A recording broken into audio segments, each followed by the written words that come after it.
ये अमित और रश्मि हैं और इन दोनों की अभी नई नई शादी हुई है। और ये है राजेश। राजेश अमित का छोटा भाई है और राजेश अपने बड़े भाई के साथ ही रहता है। राजेश कॉलेज में पढ़ता है और वह अपनी भाभी के साथ बहुत छेड़खानी और मस्ती मजाक करता है। हेलो माय स्वीट स्वीट भाभी, आज खाने में क्या बनाया है? आज दाल चावल और पनीर की सब्जी बनाई है। और मीठे में? चलो छोड़ो, आपकी प्यारी प्यारी मुस्कान के आगे मीठा क्या होगा?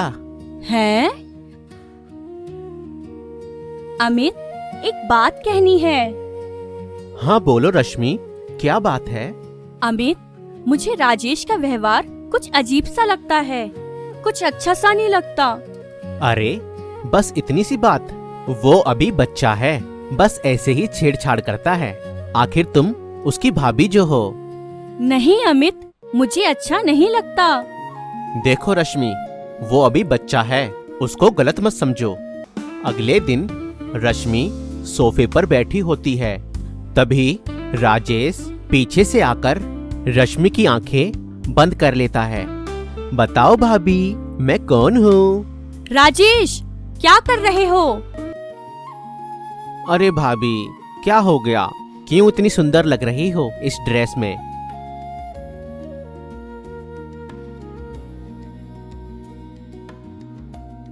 अमित, आज राजेश ने मेरी आंखों पर हाथ रखा और पूछने लगा मैं कौन हूँ।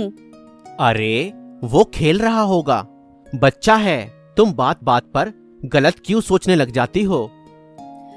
पता नहीं, पर मुझे अजीब सा लगता है। मैं सोच रही हूँ मैं अपने फ्रेंड से पूछूं कि क्या ऐसा फील करना ठीक है। अरे नहीं, बात को घर से बाहर लेकर मत जाओ। ये सिर्फ तुम्हारी सोच है और कुछ नहीं। अगले दिन राजेश कॉलेज से वापस आता है और रश्मि के कंधों पर हाथ रख के कहता है, क्या हुआ, मुझसे नाराज हो? नाराज होकर भी कितनी सेक्सी लगती हो। राजेश, तुमको मुझसे ऐसी बातें नहीं करनी चाहिए। मैं तुम्हारी भाभी हूँ। अरे वाह, मेरे सामने एक से एक छोटे और सेक्सी कपड़े पहन के घूमती हो घर में और मुझे दोष देती हो। राजेश, क्या बकवास कर रहे हो? और नहीं तो क्या, फिर किसके लिए पहनती हो ऐसे कपड़े जब भैया भी घर में नहीं होते और देर से घर वापस आते हैं? अकेले घर में किसके लिए इतना सज धज के रहती हो? राजेश, तुम कितनी घटिया सोच के इंसान हो। अपनी भाभी के लिए ऐसा सोचते हो? घटिया और गंदी तो आप हैं। नहीं रहूंगा इस घर में अब।